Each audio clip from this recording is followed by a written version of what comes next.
Hi, everyone. Welcome to the Bison postgame show presented by Gate City Bank. I'm Logan Campbell. Joining me today is Jeff Kolpak, Eric Peterson, Mike McFeely. We finally have the gang back together for this quarterfinal matchup between North Dakota State and South Dakota. This was a completely different game from the first time we saw these two teams meet, as the Bison were able to steamroll the Coyotes, winning 45-17. Like I just said, this is a second go-around with the team that they lost to earlier this season. What was the difference maker in today's game, Jeff? Steamroll is the appropriate word in this. You know, what happened? What was different from the first time? Well, it just seemed like a more determined team, I think, to me. And they also got off to a better start. They're down 21-3 at half against the Coyotes the first time. Last year in this building, they were down 17-10 and had 3 turnovers. So however they flipped the script, they've been flipping a lot of scripts here lately. I feel like that's just kind of the way it's going. Well, it's a completely different team from the Bison that we saw mid-season even. Mike McFeely, I want to get your 2 cents on this. Yeah. What do you think is the biggest difference maker with this Bison team? I think from the first game against South Dakota, I think there was some, we're NDSU, we can just flip our helmets out there and win the game because it's South Dakota and we beat them every year by 4 touchdowns. So I think a word that I've heard around the program maybe for that week was complacency. And I think that they've solved that issue surely for this game against the Coyotes. If you look at what NDSU looked like at UND on October 14th, I believe it was, this is a completely different team. That team up in Grand Forks just didn't look confident. I thought maybe he wasn't playing totally hard toward the end of the game. They looked lost. Didn't really know who they were maybe. And I think that as the season went on, I think they discovered who they were. Matt Entz said in the postgame press conference, their defensive line, instead of trying to make them into something they weren't, they made them into something they were. Obviously, they've had Eli Green kind of become the guy offensively with the receiver. Cam Miller's been fantastic. And they're in the semifinals. I mean, it's been the oddest season ever. I buried them after UND. I thought they were maybe going to miss the playoffs. Now they're going to Missoula for the semifinals. I'll ask you this, Eric. Did you think that NDSU would be able to make it to the semifinals this year based off of how the season went? No. But we'll start this. I think complacency was the word at South Dakota. I think humbled was the word at UND. And the reason I didn't think that NDSU can make a run like this, because early on, NDSU's lost some games during the regular season. Looks like they faced some adversity, but those teams seem to have resolve. Early on in games, even Coach Matt Emps brought up at some point if they fell behind, the game was over. So when it started today, they won the coin flip. They took the ball and scored, and from there it just started. I think today we saw everything probably NDSU hoped it could be as a team this season. All kind of came to fruition today. Whether it's Jaden Price's punt return. I mean, how many times have they had 3rd and 19s, 3rd and 16s, 3rd and 24s in the last 4 or 5 weeks? Yeah. And it's almost like a 3rd and 2. I mean, they've a big one early today, 3rd and 19. Yes. Yeah. And Bob Nielsen in his post game brought that up. He goes, we get a 3 and out there. Maybe he just said NDSU dominated. They deserve anything. But he's just saying early in a game like that, you get a sack. It was 2nd and 24, 3rd and 19, and you have a chance to get off the field and build some momentum. NDSU kind of stole the momentum there, and it just steamrolled from that moment. Another difference in the games, if you want to keep comparing the two games, was that the line of scrimmage in this game was moving because NDSU was moving the line of scrimmage, and that didn't happen in the DakotaDome. And NDSU, again, very motivated, to steal a phrase from about 2016. I think Chris Kleiman said we were very motivated that year to play South Dakota State. I think they were very motivated today to play USD. Absolutely. Cam Miller, Eli Green, they have been so fun to watch this season, especially over these past few weeks and today. Another guy that's been really fun to watch on the defensive side of the ball is Cole Wisniewski, who moved from linebacker to safety. What a season he's having so far, Kolpak. I don't know what kind of superpowers he has in balancing everything. He's got all that NIL talk. He's got teams contacting him. He got married in September. He switched positions.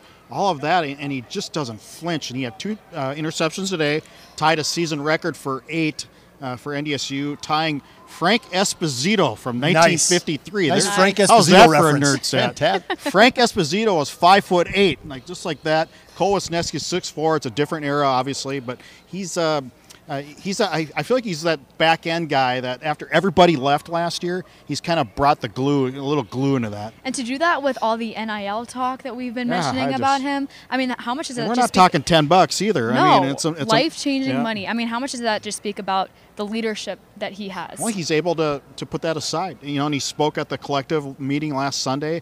I think maybe he'll stay. I don't know. Right now, nobody's left. Right? I mean, right. Yeah. So maybe the collective's working. Well, and the other thing is, I'm sorry, Eric. The other thing is that if and this is all rumor, and there's all this is what happens with NDSU football. But if you talk to some of the fans out there, they're out there drinking beer before the game. They're all worried that the head coach might not be here next year either. And so that's something. There's a million different things swirling around the program with NIL, with the transfer portal, with the head coach. I mean, it's Matt Entz has been here 5 years now. It's about maybe that time. Don't know anything. I'm not saying that I know anything, but that's certainly among the tailgaters and among the bar crowd. That's what people are talking about. And if you want to bring up another point of why NDSU's played well, I believe they won 7 of 8 games since that UND loss. Other than South Dakota State, they're winning the turnover battle again. It was 1-0 last weekend, 3-0 this weekend. Against Drake, they won a turnover battle. Northern Iowa, Southern Illinois. They're not making those major mistakes that we saw early in the season. Sure, there's a hold here, there's a hold there, but they're not. The turnovers have been nothing other than a South Dakota State game. So I just think they're playing cleaner football overall as well. Absolutely. The Bison firing on all cylinders in all 3 phases. So let's take a look ahead to next week. They're going back to Montana, this time facing the Grizzlies. This is 11, 12 straight weeks on the road that the Bison, or not on the road, but that they're playing straight. They've played all on the road during the playoffs. I mean, how are they able to get this done next week against a very tough Grizz team in a tough environment, McFeely? Well, I mean, they have the momentum now. I mean, Cam Miller, I think it was after the Southern Illinois game, told us, the media, he said, I don't think anybody wants to play NDSU from here on out. And I wrote it after the Northern Iowa game and said, they're unseeded, but I don't think anybody wants to play NDSU from here on out. And it's proving true that they are just rolling, and they have a confidence and a swagger that we just didn't see earlier in the year. They're playing well, like Eric said, they're playing clean. And I'm sure that the folks in Montana that were watching the game today, Bobby Houck and his team out there, are saying, if there's a way that USD could win this game, please make it happen. Because we don't want to play NDSU. The Grizz have the Grizz have the advantage of being at home. There's going to be 25,000 drunken Grizz fans, like I always say for all those Montana games, but it's true. And I don't mean there's a knock. It's just they're great fans. But it's going to be a slobber knocker out in Missoula. And it was kind of interesting. The post game, Cam said after NDSU won at Montana State, goes, I'm not going to say we got lucky, but it was almost a relief. They survived that game, and that carried momentum into this. But this is where not being seeded may matter. I mean, the players can say we didn't lose our momentum, we didn't want a bye week, but now you have the Drake game at home. Now you've gone to Bozeman, they've gone to Vermilion. Now you go back out to Missoula. I mean, Montana's been sitting there for 3 weeks in a row at home. Maybe that, but at the same point, it's going to be a tough game for them. There's no doubt. It's going to be it's a toss-up game in Missoula. I expect it to be a similar game, not as it was at Bozeman. I think the fans are going to be crazy for Montana, and it's going to be.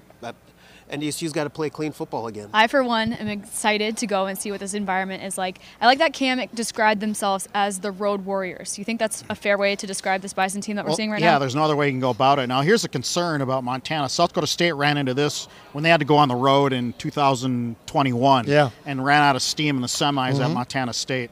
And so that'd be something to look at if you're NDSU, back to Montana. The one difference, I think South Dakota State played in 4 different time zones. I guess NDSU got a bus trip.